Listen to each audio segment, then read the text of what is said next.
Imagine for a moment a truth whispered through the centuries, a secret so profound it could rewrite the fall of empires. What if everything you thought you knew about Rome's collapse was a meticulously crafted lie? What if the greatest empire the world had ever seen didn't crumble under the weight of external invaders, but from the deafening echo of a single contemptuous laugh? This is the real reason Rome fell. The year is 378 AD. The air in the opulent Roman palace hangs thick with incense and the scent of aged wine. Emperor Valens, a man whose crown rested uneasily upon a brow furrowed by self-importance, lounged amidst his sycophants. Laughter, shallow and self-satisfied, rippled through the hall. A young, earnest military strategist, his face a canvas of desperate hope, stood before them, a rolled parchment clutched in trembling hands. He presented not just a plan, but a desperate plea for Rome's survival, a radical vision of advanced weaponry, logistical innovation, and strategic foresight. If you stay until the end, you will discover the exact revolutionary plan that could have saved Rome, and why its dismissal sealed an empire's doom. The strategist spoke of armored wagons, of siege engines unlike any seen, of a military doctrine that could redefine warfare itself. But Valens wasn't listening.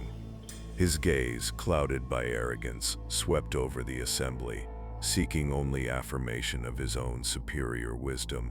A low chuckle escaped him, growing into a roaring, derisive guffaw that bounced off the gilded ceilings. The sycophants joined in, their laughter a chorus of Rome's impending doom. Preposterous, Valens boomed, his voice thick with scorn. We are Rome. We do not need the fantastical dreams of a boy to defend our empire.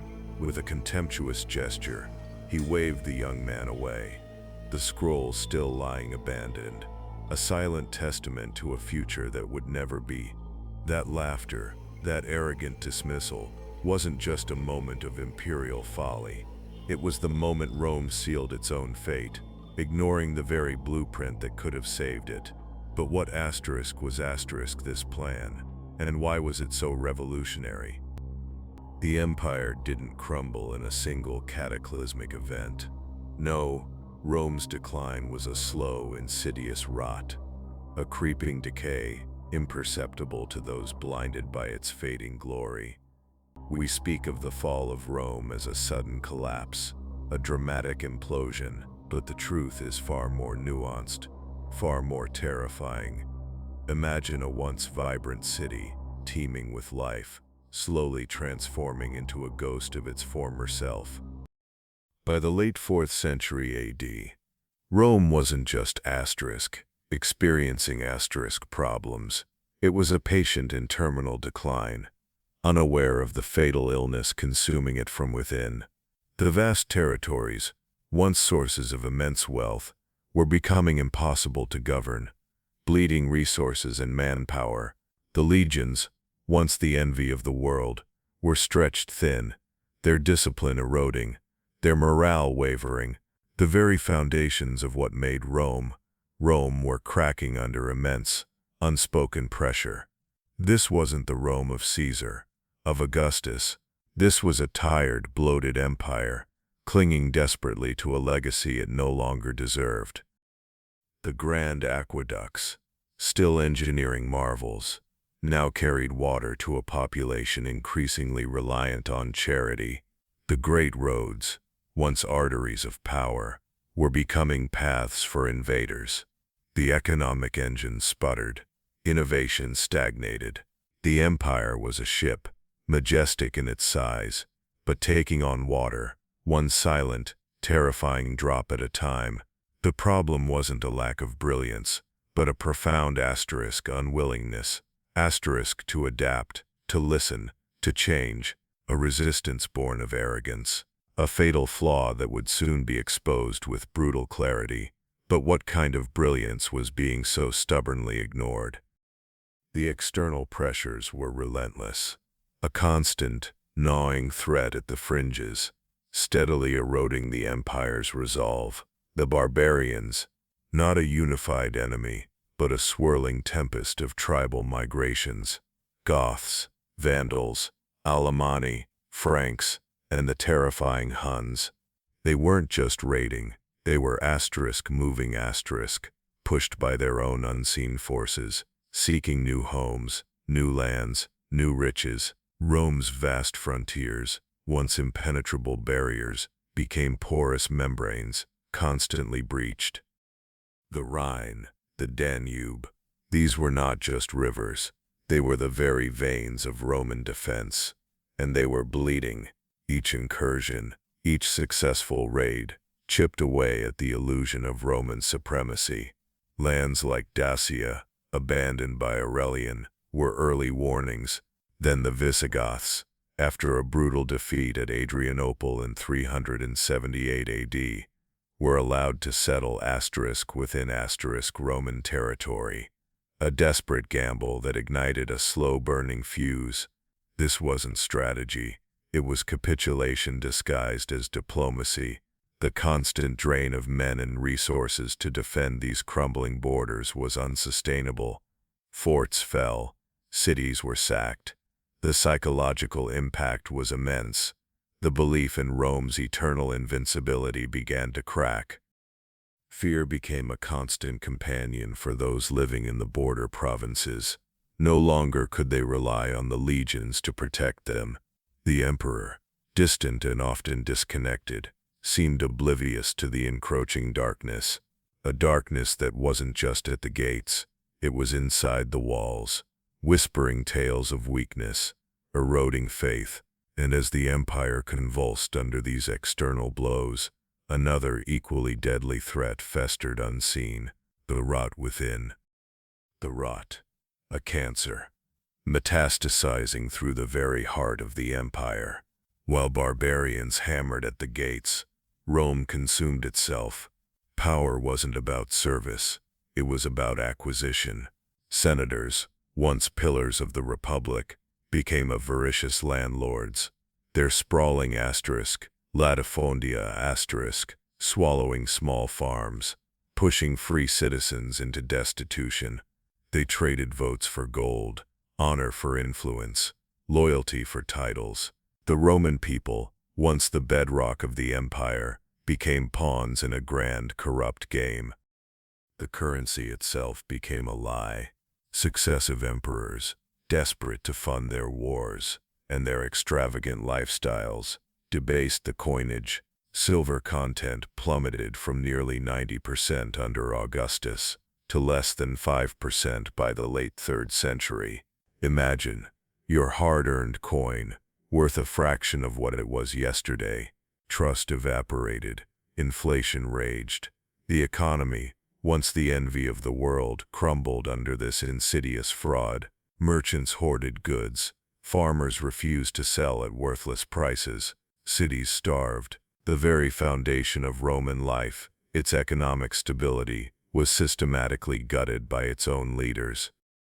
And in this chaos, the military, once Rome's pride, became a tool for personal ambition. Generals fought not just barbarians, but each other. Emperor after emperor fell, assassinated, replaced by whichever warlord commanded the most loyal or most expensive legions. The Praetorian Guard, meant to protect the emperor, became kingmakers, selling the throne to the highest bidder. This wasn't governance, it was a glorified protection racket. The common soldier, often unpaid, unequipped, and unmotivated, watched Rome devour itself. This was the true enemy.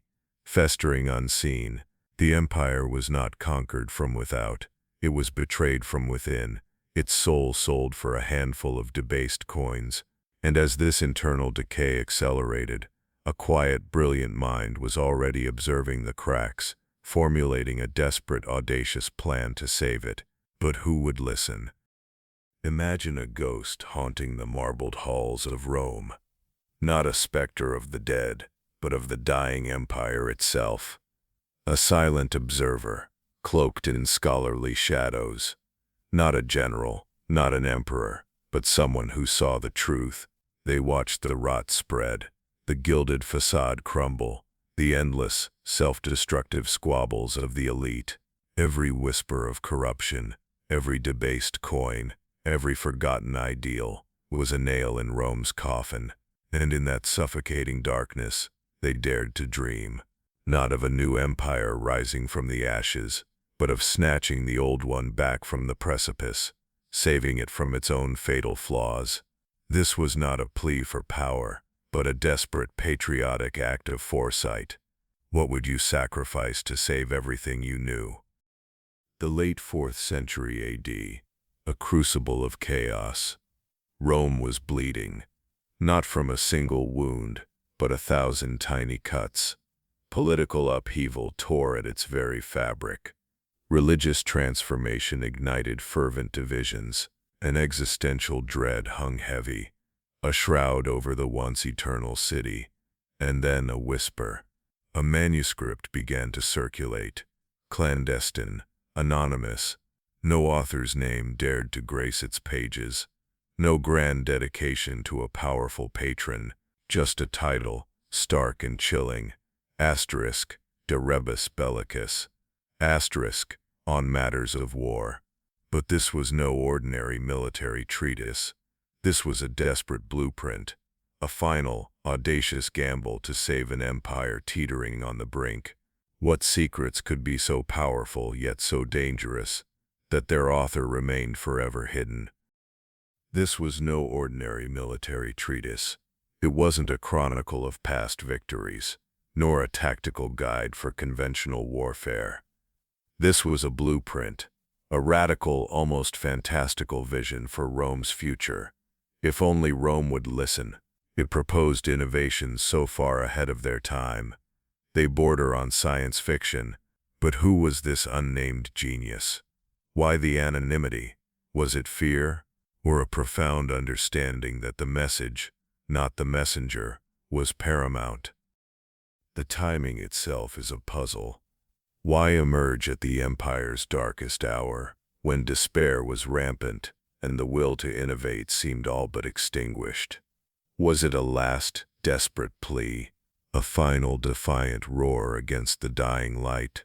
The identity of the author remains one of history's most tantalizing enigmas, but their silence spoke volumes.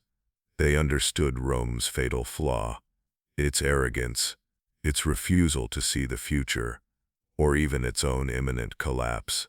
This document, this desperate cry for foresight, was destined to be ignored.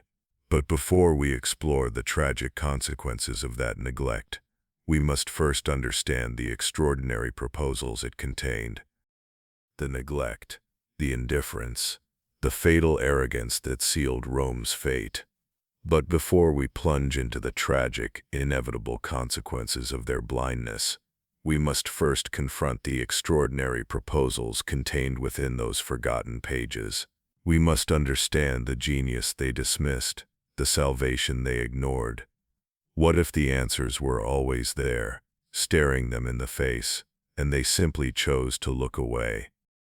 The author of De Rebus Bellicis wasn't merely suggesting minor tweaks to existing weaponry. No, they were proposing an entire paradigm shift. Imagine, in the late 4th century, designs for a mobile, armored cart, a forerunner to the tank, propelled by oxen, protected by iron plates, firing projectiles through loopholes, or a scorpion-like catapult, designed for rapid fire, capable of launching multiple bolts in quick succession, devastating enemy formations. These weren't crude sketches, they were detailed schematics, complete with operational descriptions. This was an architect of war, a visionary who saw beyond the gladius and the pilum, envisioning a mechanized future. The ballista fulminalis,